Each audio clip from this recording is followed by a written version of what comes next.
And here we go again. Another episode of Reading with Steve. And I got another couple of topics lined up. I'm going to leave New York City for another time. I think I'm going to have to modify some of this just because to make it shorter. You can do two parts, I guess, right? Might be interesting that way. Uh, I kind of want to do this one. Reinheitsgebot. This is the German rule regulation about the purity of beer. I've also got coffee lined up. I think this would be. I like coffee. I drink quite a bit of coffee. I'm not sure if you guys do, so I thought this would, stimulate some good memories.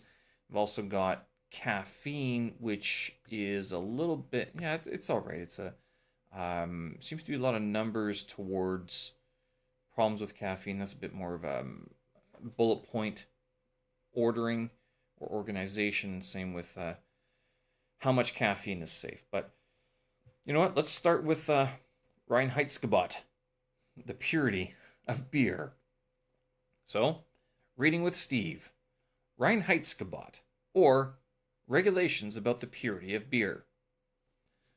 The Reinheitsgebot is a regulation about the purity of beer. The regulation started in Ingolstadt in Bavaria, in Germany, in 1516. The regulation says several things. It says what can be part of beer and what cannot. Beer may only contain water, barley, and hops. It gives a price to beer. This is important for taxation. The price is set to 1 to 2 pfennigs per Maß. Some people talk about the Bavarian Reinheitsgebot or the German Reinheitsgebot. They all mean the same thing. There are similar acts in other states which later became known as Germany. The Reinheitsgebot is no longer part of German law. It has been replaced by the Provisional German Beer Law, which allows things prohibited in the Reinheitsgebot, such as wheat malt and cane sugar, but which no longer allows unmalted barley. Yeast was not a part of beer until Louis Pasteur discovered what it did during fermentation. This was around the year 1800. Brewers, the people brewing beer, usually reused some of the sediments of the fermentation. They took some sediments of an older brew and added those sediments to the next brew. Hops were added as a method of preservation to stop the beer going bad quickly.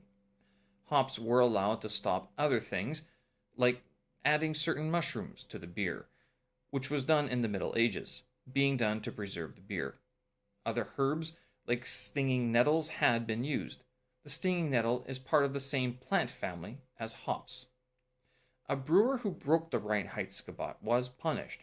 The beer barrels were taken by the state and destroyed, and he or she did not receive any money for the loss.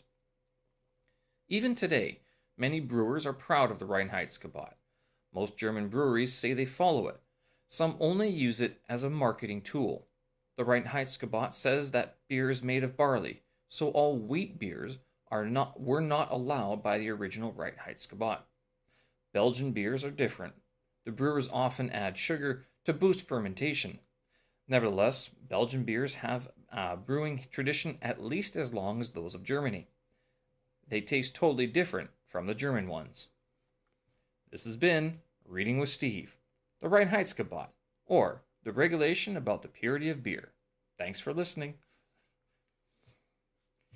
All right, that was a short one there. Hope you guys enjoyed that a little bit. All right, we'll stop it there, and I'll